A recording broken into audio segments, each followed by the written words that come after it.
இந்த உடம்பு பற்றி, உடம்பிலே வருகிற நோய் பற்றி திருவள்ளுவர் ஒரு அதிகாரம் பாடினார். நான் எப்பவும் சொல்கிறது உண்டு, ஒரு விஷயத்தை பற்றி சொல்வதற்கு 2 விதமான தகுதி இருக்கலாம். இப்போ செல்வத்தை பற்றி பேச வேணுமா? செல்வத்தை பற்றி பேசுவதானால் ஒன்று பெரிய பணக்காரன் பேசலாம், இல்லை ரொம்ப கடுமையான ஏழை பேசலாம். 2 பேர் பேசுறதும் சரியாக தான் இருக்கும்.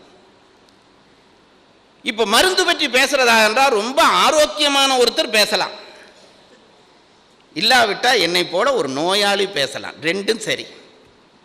ஏனென்றால் அதனுடைய பாதிப்பு தெரிந்தவர்கள் அந்த 2 பேரும். ஒரு ஆரோக்கியமானவனாக மருந்து பற்றி என்னால் பேச முடியவில்லை, ஒரு நோயாளியாக என்னால் பேச முடிகிறது. நீதானே நோயாளியாகிவிட்டாயே, அதுக்கப்புறம் ஏன் பேசுகிறாய் என்று கேட்டால், இந்த பேச்சை நான் 15 வயசிலே கேட்டிருந்தால் இன்றைக்கு நோயாளியாகி இருக்க மாட்டேன். நான் தான் நோயாளியாகி விட்டேன், அடுத்த தலைமுறையாவது நோயாளியாகாமல் ஆகட்டும் என்பதற்காக இன்றைய பேச்சு பேசுகிறேன். அதை தயவு செய்து புரிந்து கொள்ளுங்கள். நம்முடைய பெரியவர்கள் நமக்கு வருகிற நோய்க்கு 2 பேர் வைத்தார்கள். தமிழ் எல்லாமே ஆழமாத்தான் பண்ணியிருக்கிறாங்க. உடம்பிலே வரக்கூடிய துன்பத்திற்கு 2 பேர் வைத்தார்கள். ஒன்று நோய், அடுத்தது பிணி. 2 சொற்கள் வைத்திருக்கிறார்கள். நோய் என்று ஒரு சொல், பிணி என்று ஒரு சொல். சில நேரத்தில் 2ஐயும் ஒரே அர்த்தத்தில் பாவிக்கிறதும் உண்டு, ஆனால் 2க்கும் அர்த்த வேறுபாடு உண்டு. நோய் என்றால் என்ன, பிணி என்றால் என்ன என்று கேட்டால் வேறொன்றும் இல்லை. நோய் என்றால் ஒரு மனிதனுடைய உடலை பற்றி தகுந்த மருந்து செய்தவுடனே விட்டு போனால் அதற்கு பெயர் நோய். பற்றினால் விடாமல் சாகும் வரைக்கும் இருக்குமானால் அது பிணி. பிணித்திருப்பது பிணி. சில நோய்கள் வரும் போகும், அது நோய். சில நோய் வந்தா போகாது, அது பிணி. இப்போ எனக்கு டயபெட்டிஸ் இருக்குது, அதுக்கு என்ன பெயர் என்றால் அது பிணி. ஏன்னா வந்துட்டுது, இனி போக வாய்ப்பில்லை என்று சொல்கிறார்கள். கடுமையான சில நோய்கள் இருக்கிறது அல்லவா, வந்தா போகாது, அது பிணி. பிணித்தபடியே இருப்பது. இப்ப திருவள்ளுவர் மருந்து என்ற அதிகாரத்தை கொண்டு வந்து வைக்கிற இடம் இருக்கிறதே, அதுவே ரொம்ப அழகான இடம்.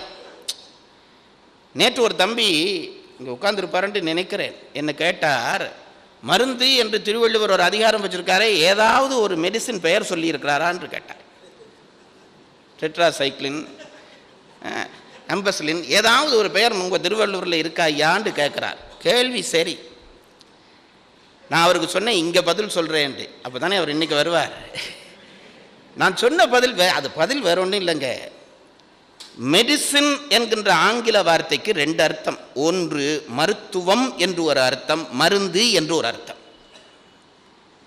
அதுபோலவே மருந்து என்கின்ற அந்த வார்த்தைக்கும் மருத்துவம் என்ற அர்த்தமும் உண்டு, வருத்தத்தை தீர்க்கிற மருந்துகள் என்ற அர்த்தமும் உண்டு. திருவள்ளுவர் மருந்துகளை பற்றி பேசவில்லை, மருத்துவம் பற்றி பேசினார். நான் எப்பவும் சொல்றேன் பாருங்க, நான் ரொம்ப பெருமையா சொல்றது, நான் ஒரு பெரிய டாக்டருக்கு நான் ஆசிரியன். என்ன நீங்களே கொஞ்சம் வேடிக்கையாக பார்க்குறது தெரியுது. ஒரு பெரிய டாக்டர், நியூசிலாந்திலிருந்து ஒரு டாக்டர், அவருக்கு நான் ஆசிரியனாக இருக்கிறேன். அவர் என்னை விட வயசில் மூத்தவர். ஏதாவது இந்த இப்படி தான் ராமாயணம் ஏதாவது சொல்லியிருப்ப போல இருக்கு, இதை பெருமையாக சொல்கிறியான்ட்டு நீங்கள் கேட்பீங்க. அப்படி இல்லை, நான் அவருக்கு மருத்துவம் படிப்பிச்சேன். இதை நான் பெருமையாக சொல்கிறது, மருத்துவமே படிப்பிச்சேன் ஒரு டாக்டருக்கு. எப்படி என்று கேட்டால், இந்த திருக்குறள் மருந்து அதிகாரத்தை அவர் என்னட்டு கேட்டு படித்தார்.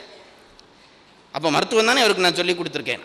அது நான் விளையாட்டாக சொல்லலை பாருங்கள். அதை கேட்ட உடனே அவர் மெய்சிலிர்த்து போய், இதை மட்டும் நீங்கள் ஆங்கிலத்தில் சொன்னால் உலகம் உங்களை வணங்கும் என்று எனக்கு சொன்னார். எனக்கு ஒரு பெரிய ஒரு சர்டிஃபிகேட். அந்த சர்டிஃபிகேட் எனக்கு உரியதல்ல, திருவள்ளுவருக்கும் பரிமேலழகருக்கும் உரியது. அவ்வளவு அழகாக மருத்துவத்தை திருவள்ளுவர் சொல்லி இருக்கிறார். நான் ஒன்று சொல்றேன் பாருங்க, இந்த உலகத்திலே இன்றைக்கு ஒரு புஸ்தகத்தை அடித்தால் அடுத்த வருஷம் அந்த புஸ்தகம் பழசாகுமானால் அந்த புஸ்தகம் மருத்துவ புஸ்தகமாக தான் இருக்கு.